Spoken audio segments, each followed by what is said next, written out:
Hola niños y niñas, bienvenidos a Dibujos Divertidos. Hoy vamos a dibujar y colorear a Pocoyo en el bosque. Hacemos su carita, su sombrero con una mariposa, su cuerpo, y en su mano va a llevar una cámara de fotos. Hacemos unas flores y una gran mariposa.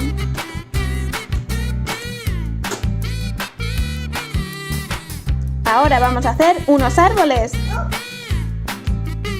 y un solecito.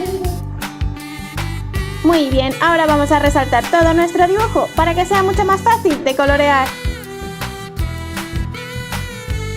¿Veis? Para la cara de Pocoyo.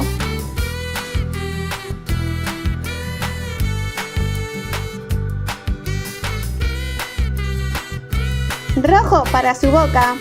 Azul para toda su ropita y su sombrero.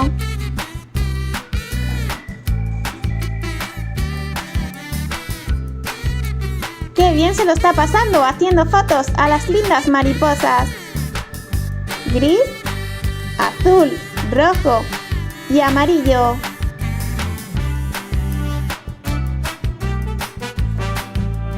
Lila, morado, rosa.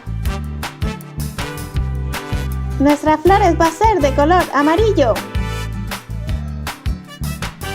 agua marina, rosita y granate. Vamos a pintar nuestros árboles de dos tonos de verde, verde oscuro y un verde más clarito para todo el árbol. ¡Buen trabajo, chicos!